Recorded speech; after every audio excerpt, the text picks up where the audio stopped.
प्रदेश में अकेले रह के मोमोज की चटनी खा खा के जमीन खरीदी।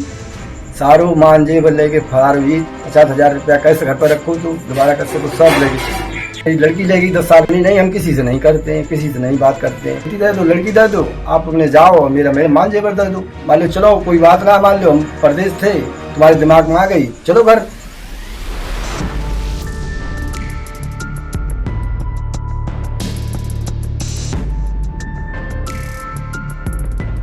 उत्तर प्रदेश के जिला बदायूं में एक हैरान कर देने वाला मामला सामने आया है। यहाँ 9 बच्चों की मां शादी के 32 साल बाद अपने प्रेमी के साथ फरार हो गई।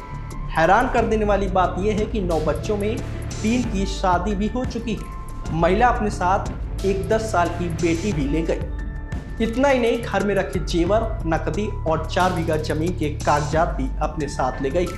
वहीं अब पति अपनी पत्नी से 4 बीघा जमीन वापस करने की गुहार लगा रहा है।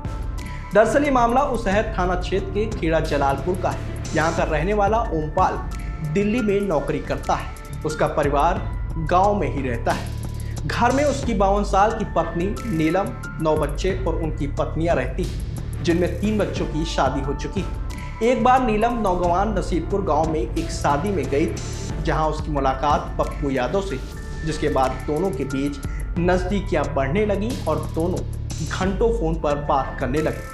इसी बीच उन्होंने साथ रहने और घर से भागने का प्लान बना लिया। वहीं 2 जून 2025 को पत्नी नीलम बच्चों से कहकर निकली कि वो नदी में डूबने जा रही है। यह सुनकर उसकी 10 साल की सबसे छोटी बेटी शिवानी ने पिता ओमपाल को फोन कर दिया। पत्नी के डूबने की बात सुनकर वह अपना काम छोड़कर बदायूं वापस आ गया और गंगा में पत्नी की तलाश करने लगा। वहीं जब पत्नी का कुछ पता नहीं चला तो ओमपाल ने पुलिस से शिकायत कर दी। जब पुलिस ने मामले की जांच शुरू की तो पता चला कि नीलम अपने प्रेमी पप्पू यादव के साथ भाग गई थी। पप्पू कासगंज के क्योमपुर थाना बहेड़िया का रहने वाला है, जिसके बाद 1 जुलाई को पुलिस नीलम को अपने साथ वापस ले आई और ओमपाल के हवाले कर दिया। वही वापस आने के बाद नीलम ने पति से वादा किया कि अब वह आगे ऐसा कभी दोबारा नहीं करेगी। ऐसे में पति ओमपाल ने उस पर विश्वास करके उसे माफ कर दिया। वहीं अगले ही दिन 2 जुलाई को नीलम फिर से प्रेमी पप्पू यादव के साथ फरार हो गई। इस बार वो अपने साथ अपनी बेटी अंजलि को भी साथ ले गई थी। ऐसे में ओमपाल ने मामले की शिकायत 12 अगस्त को सीओ उझानी से की थी। सीओ उझानी के निर्देश पर 13 अगस्त को थाने में FIR दर्ज हुई, जिसमें पप्पू समेत उसके भाई वीरेंद्र को आरोपी बनाया गया। वहीं FIR की बात पता चलने पर नीलम 10 सितंबर को थाने पहुंच गई, जिसके बाद पुलिस ने उसे कोर्ट में पेश कर दिया। जहां नीलम ने प्रेमी के साथ रहने की इच्छा जाहिर की तो कोर्ट ने उसे प्रेमी के साथ रहने की इजाजत दे दी। हालांकि ओमपाल ने बताया कि उसने मेहनत करके 4 बीघे जमीन नीलम के नाम पर खरीदी थी। वह सारे रुपए और जेवर के साथ 10 साल की बेटी अपने साथ ले गई है। ओमपाल ने गुहार लगाई कि बेटी और जमीन उसे वापस दिलाई जाए। ऐसी मां के साथ बेटी का रहना उचित नहीं है। कि हम तो दिल्ली रह रहे, प्रदेश में मान लो आना जाना मेरा बराबर रहा, ठीक है। बच्ची मेरी खेती बाड़ी कर रही थी, ठीक है। ऐसे ही द्वार जो नसीम नगर नौगमा है, यहाँ से इसके संपर्क हुए। जो लड़की साथ गई है उसी जो गई है, पहले लड़की को नहीं ले गई, फिर हमने लड़की को बूझी तो उसने घर बताया कि यहाँ से इसके आने जाने मान लो स्टार्ट हुए। इसके बाद अब हम इसमें इतनी बड़ी जानकारी तो मान लो भाई लड़की के द्वारा मान लो मिली, तो जो बहेड़ी है, बाप का नाम लोचन और लड़का का नाम पप्पू, यहाँ से संपर्क यहाँ ही से करवाए गए हैं सर।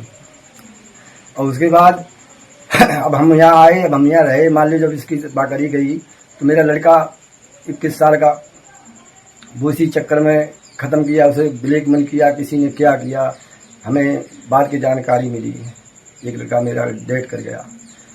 उसके बाद कोई बात ना, मैंने कहा से पहले लड़की शादी करी 2 की। बड़ी लड़की के 2 बच्चे हैं, छोटी लड़की की एक लड़की है। लड़का की शादी कर ली सर। हमें तो कोई यही ना इतनी जानकारी मिली, एकदम मान लो क्या से क्या हो गया। जब हम ऐसे ही अच्छे खासे पहले मान लो लिख गई थी, तब गुमशुदगी की रिपोर्ट मान लो हमने दी गुमशुदगी, तब पुलिस ने ला के दी। उसके बाद मेरी ज़मीन उसके नाम आएगी 4 बीघा, ठीक है। और उसके बाद माल जेवर मेरी 1 तोले की लर है, आधे तोले के झाले हैं, 250 ग्राम की कंडनी है, 250 ग्राम की पायलें हैं, बेसर है, टीको है, अंगूठी है, तोड़ियाँ है, कुंडल है, मंगलसूत्र जागो अलग से तो बहू की लर थी, सारो मान जेब लेके फरार हुई। तम्बाकू बेची थी मैंने, 50,000 रुपया कैसे घर पर रखो तो दोबारा कैसे तो सब लेके चली गई। सर अब बताओ मैं क्या करूं? मैं प्रशासन से यही मांग करूंगा, मेरी लड़की लेगी 10 साल की, मेरी लड़की दिला दी जाए। जो महिला 50 साल की उम्र हो गई, 47 की 48 की, तो वो महिला के साथ लड़की नहीं रहना चाहिए। मेरी लड़की दिलाई जाए और मेरी जमीन दिलाई दी जाए और मेरा जीवन। सर मेरी यही प्रशासन से मांग है, मैं बताऊं क्या करें। कितने साल हो गए थे आपकी शादी को? मेरी शादी को हो गए करीब 30, 31, 32 साल हो गई हुए। कितने बच्चे थे? 9 बच्चे हैं मेरे। 9 बच्चे हुए थे। इस बीच में आपको कब ऐसा एहसास लगा कि इनके चाल चलन इस तरह के हैं?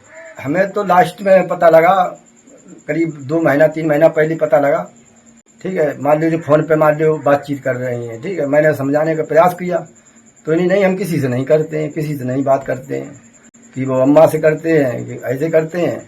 तो इसी ने मान लो गुमराह किया मेरे लिए कि ऐसा है। मैंने कही हम घर पे आ रहे हैं, तो कही नहीं, मैंने 3 बच्चे की शादी करी और मान लो लड़का को मान लो हमने इलाज भी करवाया था।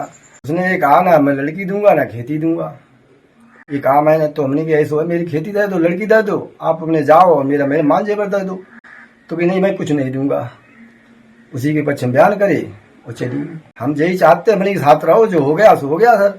अब इसमें मान लो चलो कोई बात ना, मान लो हम परदेश थे, मान लो कोई तुम्हारे दिमाग में आ गई, चलो घर, मैंने इतने ही बोला सर। अच्छा, उसके नाम जमीन थी, वो क्या आपने खरीद के दी थी या पहले से थी उनके नाम? नहीं सर, मैंने खरीदी थी। मैंने मेहनत मजदूरी करके मैंने प्रदेश में अकेले रह के मोमोज की चटनी खा के जमीन खरीदी। सर मैं बताओ क्या करें।